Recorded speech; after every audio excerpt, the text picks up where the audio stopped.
Vous serez surpris d'apprendre la vérité sur ce mystérieux site archéologique que même les archéologues n'ont pas résolu. Si les archéologues n'ont pas résolu, comment tu sais la vérité? Bon, aujourd'hui, on va parler un petit peu tout ce qui est complotisme dans l'archéologie et même au-delà, ce qui fait partie des choses qui m'énervent le plus au monde. Alors, j'ai pas trop de script aujourd'hui, le seul script que j'ai tient sur un post-it, c'est une liste de petits sites archéologiques dont j'aimerais parler très brièvement. Le but, c'est pas tous les débunker aujourd'hui avec détail, mais juste les passer en revue très rapidement. Et pour certains, j'aurai des vidéos dédiées pour les expliquer en détail. Alors qui n'a pas vu du coup ces espèces de vidéos sur TikTok ou peut-être sur YouTube aussi avec une voix créée par IA qui raconte des débilités sur des sites archéologiques sans aucune preuve, sans aucun truc, juste pour les gens crédules et sans aucune culture. C'est le genre de vidéo qui m'agace profondément car en plus ça fait des millions de vues et ça se répand comme une traînée de poudre sur internet et ça se fait gober très facilement par des gens qui n'ont aucune culture, comme je l'ai dit précédemment.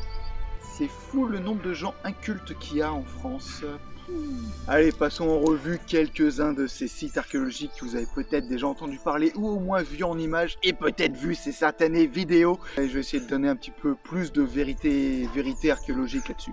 Premier site, Nammadol, quelque part dans le Pacifique.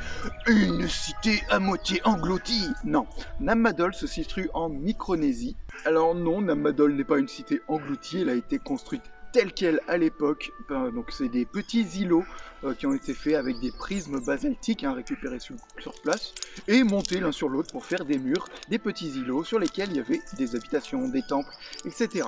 Alors c'est certes un site relativement exceptionnel parce que très rare, c'est le plus grand de ce genre, mais pas unique parce qu'on peut trouver un similaire à quelques centaines de kilomètres de là sur une autre île.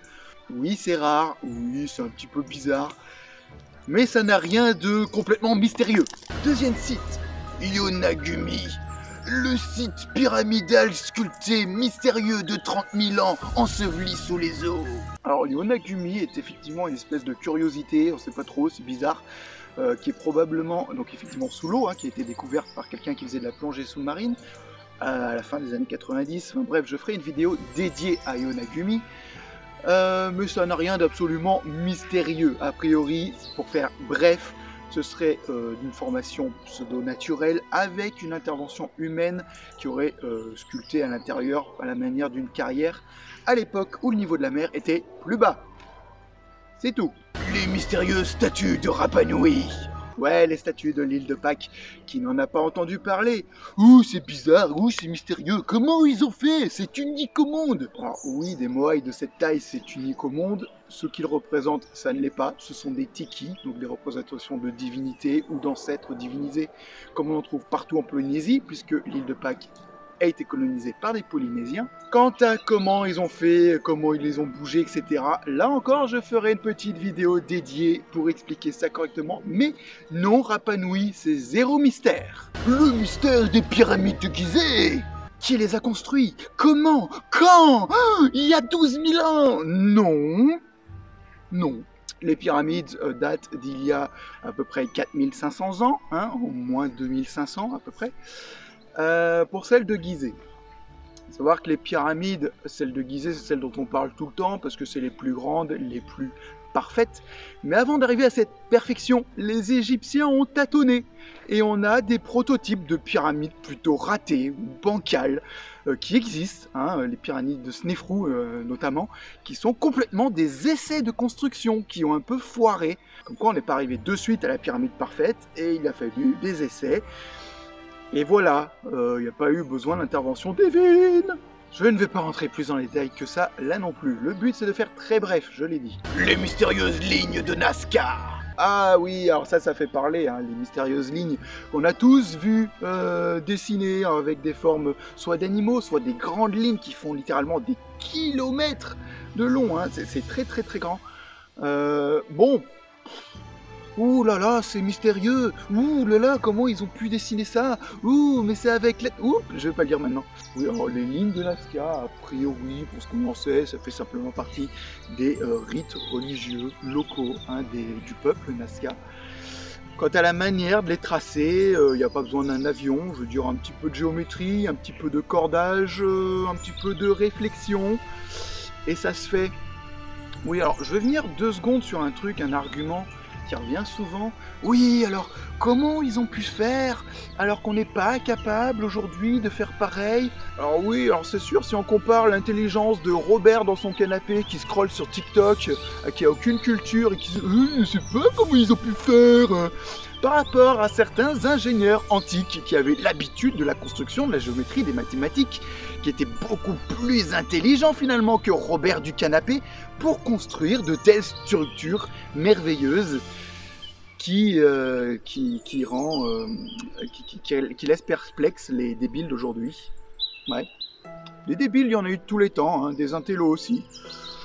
Mais voilà, à l'époque finalement, ils étaient très intelligents. Faut pas croire, hein. Faut pas croire. Parce que oui, avec 3 cordages, un petit burin et 2-3 techniques, on peut arriver à faire des choses formidables. Hein, Robert? Les mystérieuses pierres sculptées au laser de Puma Punku. Ah, un site qu'on revoit de temps en temps sur des publications ou des vidéos. C'est très marrant. Alors, c'est des pierres qui sont sculptées de manière extrêmement régulière, avec des beaux angles droits en escalier, etc. Oui, ça rend perplexe, hein. Tu dis, la vache, c'est d'une précision au millimètre. Comment ils ont pu faire? Alors, on a trouvé sur place, littéralement, hein, les pierres et les burins qui ont servi à tailler la pierre, hein, d'accord? Ça, tu tailles grossièrement, et ensuite, il suffit de polir par un abrasif, par exemple du sable, hein, tu polis doucement. Ça n'a rien d'extrêmement sorcier, surtout que la pierre de ces mystérieuses pierres, c'est soit du grès, qui est une roche relativement tendre, soit de l'andésite, qui est un petit peu plus solide, mais c'est pas non plus impossible à tailler. Pour faire un comparatif, on a le jade chinois, le jade en particulier la néphrite, qui est travaillée depuis l'Antiquité chinoise, et le jade est une pierre extrêmement dure. C'est aussi dur que de l'acier. Or, les Chinois antiques ne maîtrisaient pas l'acier. Comment ils ont pu tailler ça alors? Par abrasion. Il y a des choses plus solides que l'acier. Alors oui, on va pas citer le diamant évidemment, mais il y a par exemple le corindon. Le corindon, dureté 9 sur l'échelle de Mohs, donc juste en dessous du diamant qui est à 10. Et suffit d'utiliser du coup des meules d'éméry. Une éméry, imaginez une pierre avec des petits cristaux de corindon dessus. Et il suffit de passer par polissage sur la pierre doucement, lentement. Faut de la patience, beaucoup de patience, comme tout travail de polissage. Ça peut prendre des semaines, voire des mois. Et ben dites-vous qu'ils ont fait la même chose à Puma Punku, avec leur propre technique de polissage. Ils ont poli doucement pour faire des beaux angles bien lisses, bien parfaits. C'est tout, c'est de la patience. Ce n'est pas impossible. Les mystérieuses pierres géantes des Incas. Ah ouais, alors là, les murs de Cusco, de la forteresse de Cusco, ils font beaucoup parler. Hein. Ces grandes pierres géométriques, parfaitement imbriquées au millimètre, tu rentres pas une feuille entre les pierres. C'est vrai que c'est très intriguant, c'est bizarre, c'est comment ils ont taillé ça, c'est très lourd. Il y a diverses théories. Alors oui, c'est un peu comme les pyramides. Les pyramides, il y a il y a le mystère de la construction. Alors c'est pas parce qu'on n'a pas trouvé le mode d'emploi, parce que ce n'est pas indiqué dans les écrits, ce n'a pas été dessiné en hiéroglyphes ou quoi que ce soit. Ce n'est pas parce qu'on n'a pas le mode d'emploi réel qu'on ne peut pas construire des théories scientifiques expliquant comment ont été faites les pyramides. C'est la même chose pour les murs de Cusco. On n'a pas de mode d'emploi réel qui explique comment les Incas ont fait, mais il y a des théories qui pourraient expliquer de manière crédible comment ils ont fait. Et j'en parlerai également dans une vidéo. Dernier argument, les pyramides que l'on retrouve partout autour du monde. Alors juste un truc, oui, il y a des pyramides un petit peu partout autour du monde. La forme pyramidale, on a les pyramides d'Égypte, on a les pyramides de Mésoamérique, on a les pyramides, on en a même dans les Andes aussi un petit peu. On a les pyramides de Mésopotamie, donc on appelle les ziggourats. On va avoir des pyramides en Asie du Sud-Est, on a les pyramides chinoises. Bon, c'est une forme pyramidale. Pourquoi ? Alors, elles sont toutes d'époques différentes, hein. Rien à voir les unes entre les autres, c'est des époques de plusieurs millénaires qui les séparent, hein. De 2000, 3000, 4000 ans qui les séparent parfois, hein. Donc des civilisations complètement différentes. Pourquoi cette forme ? Bah dites-vous, vous êtes un ingénieur antique, vous voulez construire un bâtiment monumental pour honorer votre dieu, votre souverain, enfin c'est plus souvent les dieux, c'est plus souvent les temples. Quelle forme vous allez adopter? Quelque chose de monumental et de très haut. Vous n'allez pas faire une haute colonne. Une colonne, c'est pas stable. Vous allez faire une haute colonne, ça va se casser la gueule au bout d'un moment. Il faut que ce soit très haut, et pour que ce soit stable, il faut une base plus solide, toujours plus large, plus large. Ah, ça fait une pyramide. Pour bâtir haut, il faut bâtir large. Voilà, c'est le plus simple qu'ils ont trouvé, en gros. Parce que faire comme ça, hein, comme des buildings de Manhattan, ils savaient pas faire à l'époque, forcément. Donc, pour être stable, faut faire ça. Pyramide. Et voilà, c'est tout. C'est une forme simple que même un enfant de 5 ans, tu leur donnes des cubes, tu lui dis de faire le truc le plus haut possible, et il va essayer la pile, ça va tomber, au bout d'un moment, il va peut-être commencer à faire une pyramide, parce que c'est plus stable. Voilà. Alors, qu'est-ce qu'on retrouve pour tous ces sites que j'ai cités et d'autres? Toujours les mêmes théories, hein, sur ces vidéos fumeuses de complotistes à la noix. Il y a 2 théories. Première théorie, c'est grâce à l'aide des extraterrestres qu'ils ont pu construire ça.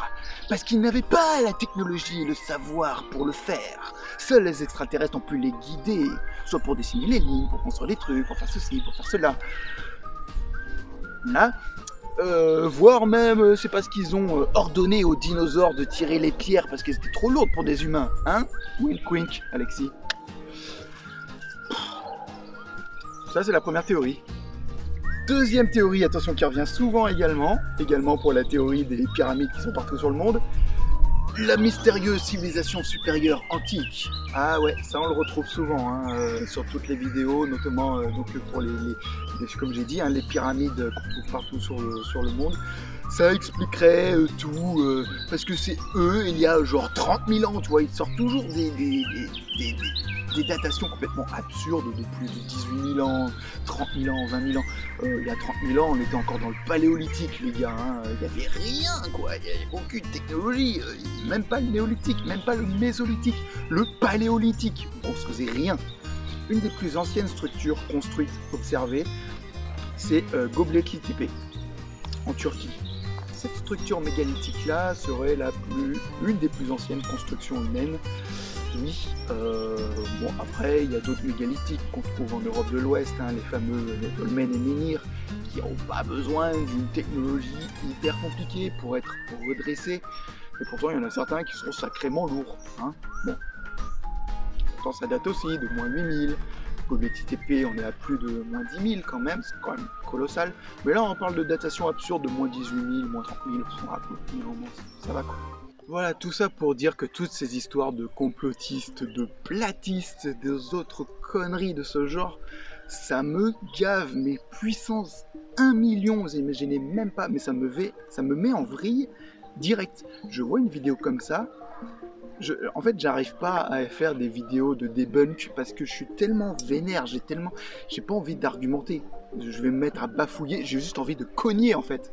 Et le problème avec ces gens-là, que ce soit n'importe quel complotiste, hein, ou platiste et compagnie, putain, on est au premier quart du 21e siècle, il y a encore des platistes, les gars, putain, ils ont 1000 ans de retard, c'est un truc de malade. Il y a des Grecs anciens, Grecs antiques, qui ont trouvé que la Terre était ronde, et eux,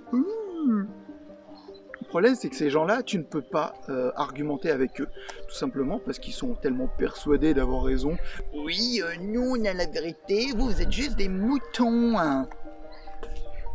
Tu ne peux pas argumenter avec eux, même si tu leur présentes des preuves, toutes les preuves, c'est « Ah non, c'est des photos falsifiées par la NASA et les gouvernements. » Genre pour les vestiges antiques de la civilisation supérieure, c'est bizarre, hein, ils sortent toujours le même argument, mais on trouve rien comme vestige de cette civilisation supérieure qui devrait avoir des vestiges autrement plus intéressants que les 3-4 vestiges auxquels ils veulent lier tout ça. Ben, on trouve rien, ou alors ils vont dire « Oh mais non, mais c'est parce que ça a été détruit volontairement par les gouvernements pour le cacher. » Non, non, c'est pas possible. Moi, ça me fout en l'air, ça. Le problème, c'est en fait tout ce qui est les réseaux sociaux ces 20 dernières années. avec ces vidéos qui sont multipliées, où avant tu avais 3 débiles dans leur coin qui étaient persuadés de leur connerie, mais c'était dans leur coin. Maintenant, ces 3 débiles, ils font des vidéos, ils font 3 millions de vues, et puis ils convertissent 4 millions de gens crédules et incultes qui vont les suivre, comme c'est eux pour le coup les moutons, hein, mais qui sont débiles et qui n'ont pas de culture. Ah ouais, il y a peut-être raison. En 20 ans, j'ai l'impression que la population a perdu 20 de QI. Ah, c'est fabuleux. Moi, je sais pas quoi faire. Moi, je fais mes petites vidéos. Qui au moins j'essaye de le faire de manière sérieuse, et puis t'as des connards qui font des vidéos de merde, qui racontent de la connerie, avec des phrases accroches genre « Tu seras surpris de la vérité ah !» Et ils font 2 millions de vues. Bref, voilà, je vous dis à bientôt pour de nouvelles vidéos, dont certaines seront dédiées à certains de ces petits problèmes mystérieux qu'on va débunker. Voilà, allez, à toutes, à la prochaine, et les platistes et complotistes.